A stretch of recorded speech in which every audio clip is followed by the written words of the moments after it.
Okay, so after our technical difficulties have been resolved, we were talking about CyberConnect 2 being the ones doing this 7 remake, the development on that. And I mentioned that I mentioned that those are the guys that are behind the Dot Hack series. They've been doing all the Naruto fighting games for a while now. They did Asura's Wrath, which was fucking incredible. Those guys definitely have a flair for the extravagant. So I don't know. I think they're a good pick for it, but we'll see how that all pans out.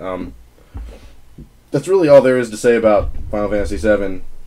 And then moving on from that, Sony dropping the other ball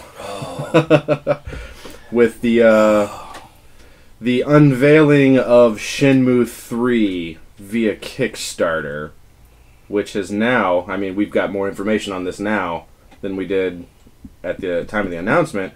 They're actually bankrolling the project. The Kickstarter was just to get the initial funding and get an idea of the gauge the interest on it, but which by this time you can't really consider interest. It's more like blind devotion, and fervor. Yeah, because broke every Kickstarter record that's ever existed. My $29 helped in such a short time span. So they were asking for what, 2.1 mil, and they 2 mil. 2 mil. 2 mil is what they're asking. And they hit it in less than 9 hours. Yeah, like that's they really were cool. Fucking insane, man. But I mean, we pretty much called that right away. Like, as soon as they did the countdown, the Kickstarter countdown in the press conference, I mean, I said, and it's funded. Like, right. Like I'm right surprised away. the entire theater didn't just light up immediately. With everybody whipping out their launching right over to phones. Kickstarter, like Better get this- would have better get funded this it going. it would have funded it just the people like there witnessing the conference. It could have only been better had it been funded while they were still on the stage. Like the last minute, somebody come out and go, done, and then like go back home. They almost could. Like I feel like it would have been perfect if somebody walks out on stage and like takes the gun, announcing the games, and I'm like, never mind. Yeah. So I think it was funny how when Adam Boyes was up there introducing Yu Suzuki and talking about all this, like the first thing out of his mouth was, "We want to make sure to let you know this is not our project. They just are the ones that helped build the interest for it via their hashtag building the list campaign that they were running." And Yu Suzuki decided to take it to Kickstarter. But turns out, no, they actually are funding it. Yeah. Which, that's crazy. Why wouldn't they just say that from the beginning? Well, like, it was a whole big drop. It was, this is not ours, this is theirs, Well, here's the news. And then they showed the clip, and everybody lost their fucking minds. let's take that article we read about how like it met its $2 million goal, and then everybody was all like, "Now stop." yeah. I feel like if Sony had came out up front and been all like, "Hey, whether this gets funded or not, we're gonna steamroll this project ourselves," I don't feel like it would have broken the records like it did, because everybody would have gone into it thinking like very, very cynical outlooks, like, "Well, why the fuck should I get them my money? Sony's gonna be doing this all themselves anyway." Yeah, yeah. Like, and it felt like it was kind of a ploy too, because like if they had come out and said, you know, this is Sony and friends making Shenmue 3, then like, I mean, like, you gotta take like the fan reaction from that, like just in the audience there, like it panned to the crowd like 3 different times while they were announcing it. And like, there were people crying. there was man. a grown man. I would say there was arguably more like fan fervor for that than the 7 remake. Yeah. At least it was at least equal. It was at least equal. The 7 thing was the highlight for it was a big moment. But I mean, it didn't like. I mean, nobody left their seat to go out in the aisle and pray to the man announcing the game, which happened with Shenmue. Like the dude left his seat with down. So after that one, man, I mean that's it. I don't know. Beside. Did we tackle something? No. We didn't talk. But aside from Half-Life 3, I can't think of any more of those like gaming white whales. Like, what else is there? Beyond Good and Evil 2, maybe? I mean, Agent. I'm still holding on to the Impossible Dream. But you gotta totally admire Sony for fucking knocking 3 of those out in one damn press conference. Yes. Last Guardian, Final Fantasy VII Remake, and Shenmue 3. Those are like That's insane. That's insane. That's normally the type of progress that you should expect to take place over decades. And they did it in an hour, man. I love it because now that means, like, I have a whole year explaining to people, like, no, it's Shinmu. Not Shinmui. Shamu. Stop. As fucking Tyler kept calling it. I keep wanting to say Shamu. I want to go home and play that luscious rinse of a game, Shampoo 3. See, that's just the thing, man. It's been so long, people probably don't even know what the fuck Shenmue is anymore. I've gotten a lot of that, man. From anybody I've talked to, I'm like, oh, they're doing Shenmue 3, and they're like, what's that? Yeah. Shenmue what? Yeah, because, well, first of all, it's got its origins on the Dreamcast, which, I don't really know a lot of people nowadays that have, like, huge kind of, like, a lot of experience with it. I did walk away from one conversation because I was like, oh, it was a game that came out for the Dreamcast. And they're like, the what? And I'm like, we're done. Yeah, we're done. Yeah, this conversation's over. Yeah. And I don't think Shenmue 2 did, like, gangbusters on the original Xbox, but that was not the fucking place to release that game either. That was a bad move. Yeah. The way that the original Xbox was marketed and it building up, really trying to establish that, like, extreme, like, dude bro attitude with it and everything. And then, oh, by the way, here's this very traditional Japanese as fuck role-playing game that takes place in 1980s Japan. No one gave a rat's ass, man. China. Yeah, my bad. Sorry. You mother. Yeah.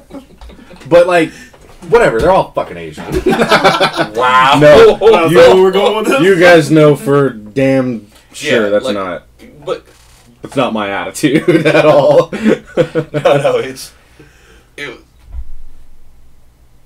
like trying to explain to people like the relevance of this game. Yeah, I know. See, I tried to do the same thing with Tyler. Like the next day when we were at work, I was like, "Oh yeah, that's right. I need to kind of run down Shenmue for you." Man, I was at a loss of words through like a lot of it because it's really hard to explain like the impact that had and like what it was trying to do without having like been there to kind of experience it for yourself. But you did do a good job. I mean, I tried, man. I mean, it's tough. It's really tough. Sounds like a different kind of game. Oh, it is. You explained to me as it's pretty much a life simulator, but whatever happens in life, like part of the game was like that was part. But of like, it. I don't even feel like that was as an accurate much as I description. rag on games that like hinge on you getting a job as a component. Yeah. And which I still enjoyed Shenmue as a forklift driver. Yeah. Like I was still like. It's like how else am I gonna get my bus pass to get across town? I gotta drive this forklift. And the only game that I've ever seen to use that kind of mechanic, like with the whole job thing, was No More Heroes. Yeah. So I'm just a lot of similarities there. Actually, he actually brought up an interesting way of looking at it when I was explaining Shenmue to him. He said, "So it's kind of like Mass Effect." And then I stopped, because I was about to slap him in the fucking mouth for saying it. But then, like, I stopped for a second. I was like... He really did. He was like... Actually, no, it kind of is. Yeah. Like, just in terms of how, like, the story plays out and how you interact with your world and things. Yeah. And see, I like that. Yeah. That part of so, the fact that he was able to, like, drag that frame of reference out of what I was explaining kind of makes me think that, he understood it. And that there's hope for Shenmue 3, Yeah. Well, I still want to pick it up, even though I'll have no clue what's going on. Spoilers. Graphically, it's gonna hurt your eyes. Oh, we watched the trailer for the original Shenmue when we got home. Yeah, that's fine. No. I don't care about aesthetics. I want to see how the story plays out. So does everybody else, man. You should be excited. Just for the fact that I was talking about this with Michael. I think I was talking about it with you. I don't remember, honestly, to be fair. This is one of those big moments where I know for a fact. I mean, Sony came out and said, okay, we got our $2 million. Everything was great. We're making the game. We're going to steamroll it. Now that Sony has basically said, we are going to make this game. We're going to pay for this game. We are going to steamroll this game. Everything that this game is, we are going to dump that money into it. There is a solid chance this is going to be another one of those games where you're going to get your HD remasters. Yeah, for your PS4. Maybe, but the stretch goals for it are just to include cutscenes from the original 2 games. I know, but I still feel like... Yeah, well, so that's the thing, though. In order for HD remasters to come for this, they would, like, Sega would have to be the one to do that, because that's still their thing. They only gave the rights back to Yu Suzuki for this next game. Yeah, but I mean, again, I feel like if maybe, Sony wants Wait, so they're still holding the first 2 hostage? Yeah. Yeah. Weird. I would still be fine with cutscenes. But Sony seems to be open to the idea, and if Sony wants those first 2 games to be played in conjunction with the third one, they'll pay the money. Well, for the longest time, it was Sega who was making the decision of no. Like Suzuki has always wanted to make this one. But so from what I understood, though, it was basically trivial to get those rights back from Sega to be able to not get the rights back, but license it to be able to do this third game. Sega has been playing ball. Yeah, they definitely have. They got something for sure. Which, I mean, that's the same thing I was saying. I mean, I know we're not talking about it anymore. That was the first thing we talked about, I think. But it was something like there's a solid chance that we'll see Ico and Shadow of the Colossus on PS4 now. Because the PlayStation 4 has been notorious for making remakes of the games before the games they're releasing. Yeah, they're good at like building hype with like re-releasing the older stuff. So we're going to see. I mean, the Uncharted collection is also a perfect example of that. Nathan Eco collection. We're going to see the Mega Man collection. But that was a real big damn one. The only other thing that I have for Sony was just they closed it out with an amazing Uncharted 4 demo. After they hit reset. After they hit reset, yeah. So I found out. Well, I mean, it's not true, but the funny joke going around Sony right now is that the hype and fervor over the Final Fantasy VII Remake and Shenmue 3 caused the controllers to short out. So that was like the way that they just explained their way around it. It was some kind of controller glitch. Right. Yeah. But, man, Uncharted 4 looked awesome. It looked awesome.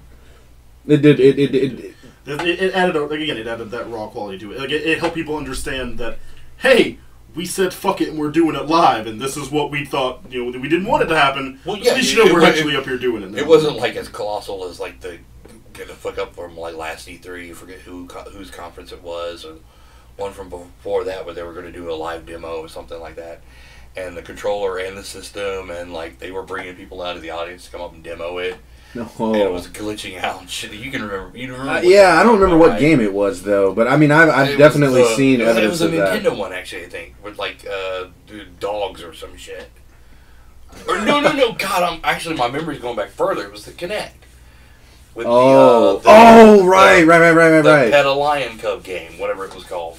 Yeah, people couldn't get it to go. Yeah. What the hell was that? They were like, hold your hand like this, and it was just a bunch of people like Connectimals. Yeah, Connectimals. That was it. Yeah, it wasn't going, but like there was the year that they unveiled Legend of Zelda: Skyward Sword. Nintendo did at E3, and the remotes weren't working, and they blamed it on interference from people's cell phones, which was fucking hilarious. And then like the controller crapping out on it was kind of funny, and again, it was that whole community. Vibe you get from the whole thing, where it's like everybody was like, we know it looks impressive, we're good, we're sold on that part, but just we're cool if you hit reset and start again. Which is funny that was the route that they chose. Because I remember a few years ago, Cliff Bleszinski gave an interview when he was still with Epic, and they were showing one of the Gears of War games. He said that on stage while they were demoing the game, the demo glitched, and they immediately cut to a video feed that they had of it, and it was seamless. Nobody could tell that the guy was just standing up there miming button presses on a controller part of the way through. Like, they fucking covered their ass gracefully when that happened. So it's kind of interesting that they wouldn't have, like, kind of made that sort of contingency plan. No. Like, I like seeing that. Like, it made it real, I love it when a band, like, fucking misses a note or skips a chord, and they're like, oh shit, just keep going. It made it real. It made it real, and it made the fan reaction of the people that were in that crowd that we were in like double awesome when it worked the second time. Yeah. Theater wide 100. Yeah. It was quiet right up to the point. It's like, is he going to work? Is it going to work? Is he going to walk? And then he took one step, and everyone was like, yeah! It was fucking cool. It was cool. But that Sony closed out with that, and they fucking crushed it, man. Everything that they showed, I at least had interest in everything that they showed. You know, we got new IPs. We got some of gaming's biggest fucking mysteries are now solved, and here they are. You know, we got more Uncharted. We got the fucking Call of Duty thing. I want more people to experience the sitting next to Adam thing. To where I know. Everybody in this room has got to know except Tyler, actually. No, it's seriously like he grew extra arms. Check this out. Tyler was in between Adam and I still got a hug from Adam somehow in the middle of that. I needed to become ethereal a moment. I had No, my favorite one was, or one of the big ones was, the crack he makes in the Uncharted demo. It's just your first time driving. Adam's like, that's the joke, get it? Because it is. Because it's the first time. And I'm like, I got it. Okay, we're good, dude. I thought it was an incredible joke. Because it was the first time you've been able to drive a car in Uncharted, right? Actually control the vehicle? Yeah. In the first one, there was that sequence where you were on the jet ski in a river that was fucking terrible. It was a huge blemish on that. But actually driving around in that sort of dynamic, sort of scripted environment, that's the first time. That's a huge kind of technological step. Okay, but here's the thing. He's leading in to tell me this joke. And about the time he does, this is one of those where sometimes technology amazes me in the weirdest of fucking ways. Is while they're climbing up that little mud mound and you see the Jeep slipping and I'm like, oh cool, they made it just like a real Jeep. Yeah. Wait, why is this? Yeah, I'll roll with what Adam's saying. Just in a completely unnecessary sequence too. It's pull up on a construction site. There's actually dialogue and a workaround for how you're supposed to handle that situation. And it wasn't even gameplay relevant. It was just a nice little cool sort of real world thing. Naughty Dog is fucking aces at stuff like that, man. Like I said, it's the whole crawling up and you see the little. I'm like, couldn't go and get it. Why'd you do the same? Give it a little more gas, Drake. We gotta go. That's how they closed the show. That's how they closed it out, man. So we're here. We're here at the end of Sony. We made it. It's definitely gonna be our long one. Yeah. So we'll quickly. Me and Michael were discussing. This is important. I guess this means that. Activision is back in bed with Sony. Mm-hmm. Oh, right. That's important for me. It was rumored that this would be the year that we got the announcement of a new Crash Bandicoot, and of course that did not come to fruition, but the year's not out yet. They still have the other event in December. But yeah, so I made the point that since they're in close with Activision now over this Call of Duty stuff, and they are the rights holders for Crash Bandicoot, we could potentially see that happen again. I would like to see that. I think a lot of people would like to see that happen again. As for the press conference, if the new Ratchet and Clank game is any type of way to gauge how awesome those cartoony looking characters can be. Will Naughty Dog pick it back up? Well, they're the ones who explicitly expressed the interest in doing it again. Yeah, so the first three were they're the best ones. Yeah, I think you'll after Ratchet and Clank. I think you'll see I think you'll see another. You'll see your Sly reboot first. Which cool. I don't care. The cartoony trick. No, that's fine. The cartoony hat trick. I'm down. I'm probably gonna see my Crash game, but at the same time I see my Final Fantasy VII remake. Which that's fine. Yeah, that's fine. Time. So it was too good. That's the problem with this one. It was on the way home. I was texting Ben, my friend Ben, and Ben's not really huge into gaming. Ben is, I guess Ben hasn't played video games in a long time, but he's, now that he's a married man with his own apartment, he was going to pick up a video game console, and I was excitedly telling him to get a PS4 for all these reasons, and I don't know, there was a moment of sadness because he was like, I'm not really familiar with those things, should I be excited? And I was like, oh yeah, there's still a real world out there where these things don't matter to people. I think it was honestly he's never going to know the anticipation, the wait time, the hell people had to go through to get Shenmue 3. He's never going to, it was kind of a sad moment. I feel like it was the end of a very anxious, very long drawn out. Maybe Sony gave everybody too much at one time, possibly. There's something about being a nerd and enjoying that thrill of the hunt for stuff. And, you know, it's great. It's all fine and great once you finally get it. You know, that's like your revelatory moment. But then it's like, well, what's next? What's that other, like, thing that I've been chasing that isn't here yet, like, you know? What magical thing does Sony have to bring to next E3 that we've been waiting forever on? There's no more anticipation. They gave it the Hey, man. Parappa the Rapper 3. Yeah, I know. I mean, I still have my Crash to hold on to, but... And I want a sequel to The Legend of Dragoon, also. We all, don't do that. Actually, I'm putting the ball in Nintendo's because I know at some point donkey. they're gonna make some kind of Legend of Dragoon game, and everybody's gonna be all like, "It's time to get that drink." And I'm like, "I'm quit. Sell the PlayStation." I'll tell you, as many E3s as I've been on the peripheral of, or there to catch the streaming of, or news from, or anything.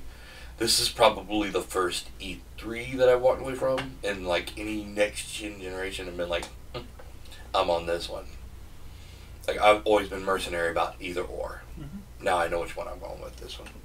Yeah, I mean, that's what I'm saying though. It's like Sony really brought the A game to their E3 press conference. Like, I know we're wrapping this up now. We're like, just some final thoughts on it. It was everything. It was everything everybody wanted, and that's what made it big. Yeah. Is that they had three. It's kind of a bummer that it ended on such a perfectly happy note, because it is kind of the end of a lot of different eras for a lot of different people. That's an interesting take on that. That's that's really interesting. And the feels, man. The feels are they're kind of gone for a lot of things. That's but it's like when you sit back and look at it, it's like, what the fuck did I really want in the first place, you know? I'm saying, like, next year at E3, Sony will have to bring a much bigger A game to walk with. That's true. Because there's not games people are like, okay, this is it. This is our year. They're going to give us Shenmue. They're going to give us Last Guardian. They're going to give us Final Fantasy VII. Like, no, they did that. Now we just have to kind of see what they have next. I can see a bunch of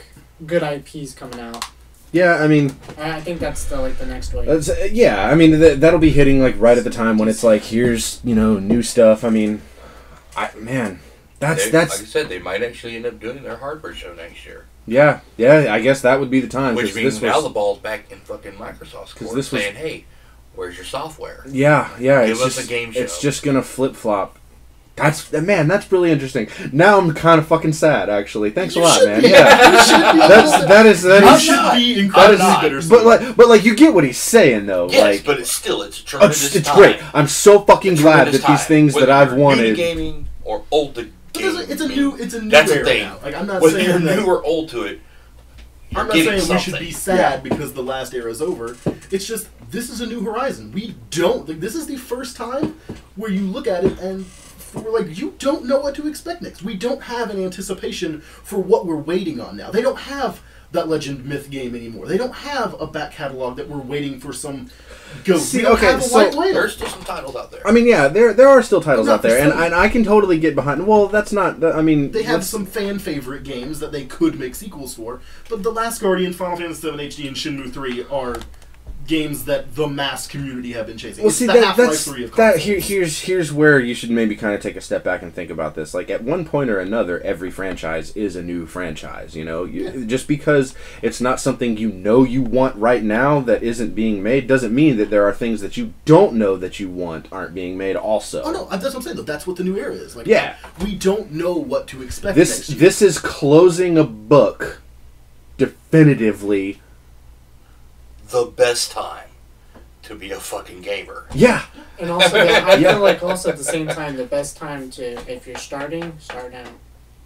Well, yes, but not maybe, as it goes exactly to what he's saying, though. If you've been looking forward to The Last Guardian, if you've been looking forward to the Final Fantasy VII Remake, if you've been looking forward to Shenmue 3, this was a big deal. But if none of those games resonated with you, or you're just now starting, none of that stuff mattered. None of that stuff mattered. No, but at least you get to see a new book open during yes, time. Yes. And I think that's the part where I'm looking forward to. Yeah. Yes, I'm kind of jumping into this like, oh crap, well, I don't really know this stuff, but people are really psyched, and I can at least kind of remotely be like, oh, okay, I played this. Yeah.